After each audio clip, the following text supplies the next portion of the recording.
আগস্টের সরকার পতনের পর অন্তর্বর্তী সরকারের ৮ মাস পার হলেও এখনও নির্বাচনের নির্দিষ্ট সময়সীমা ঘোষণা করা হয়নি। প্রধান উপদেষ্টা আগামী জুনের মধ্যে নির্বাচন আয়োজনের পরিকল্পনার কথা বললেও বিএনপি সহ বেশ কয়েকটি রাজনৈতিক দল চলতি বছরের ডিসেম্বর থেকে জানুয়ারির মধ্যে নির্বাচন আয়োজনের জন্য চাপ দিচ্ছে। এসবের মধ্যেই অন্তর্বর্তী সরকারের প্রধান উপদেষ্টা জানালেন কেমন হবে আগামী নির্বাচন। বিস্তারিত শিহাব ইসলামের ডেস্ক রিপোর্টে।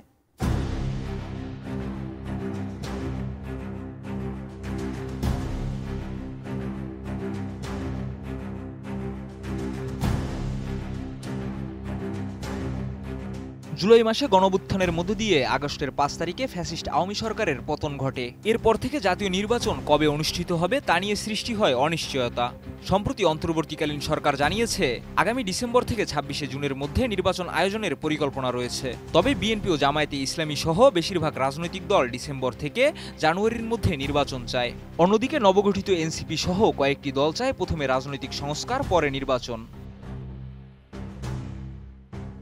কিন্তু প্রধান উপদেষ্টা ডক্টর মোহাম্মদ ইউনূস আশাবাদ ব্যক্ত করেছেন আগামী জাতীয় নির্বাচন হবে অবাধ, সুষ্ঠু ও সর্বোচ্চ মাত্রার অংশগ্রহণমূলক একটি নির্বাচন।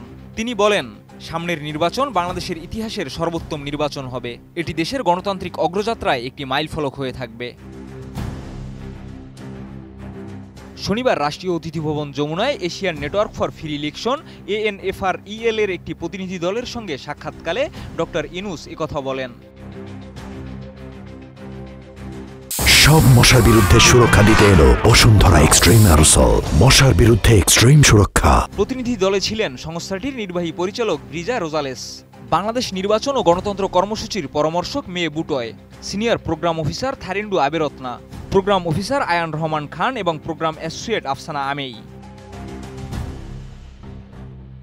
ডক্টর ইউনূস বলেন, নির্বাচন কেবল একটি ভোট গ্রহণের প্রক্রিয়া নয়, এটি জাতির ভবিষ্যৎ গঠনের একটি গুরুত্বপূর্ণ ধাপ।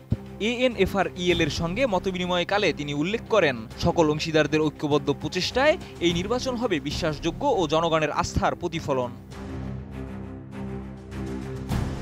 এছাড়া প্রতিনিধি দল জানায়, বাংলাদেশে তারা স্বাধীন ও নাগরিক চালিত নির্বাচন পর্যবেক্ষণ ব্যবস্থা পুনর্গঠনের পরিকল্পনায় কাজ করছে। এর আওতায় স্টেকহোল্ডার ম্যাপিং, প্রয়োজনীয় নির্ধারণমূলক কার্যক্রম এবং সুশীল সমাজের সক্রিয় সম্পৃক্ততা বৃদ্ধির উপর গুরুত্বারোপ করা হচ্ছে।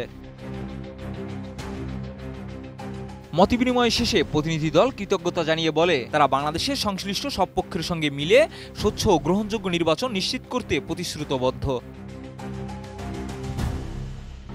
শিহাব ইসলাম, ATN নিউজ।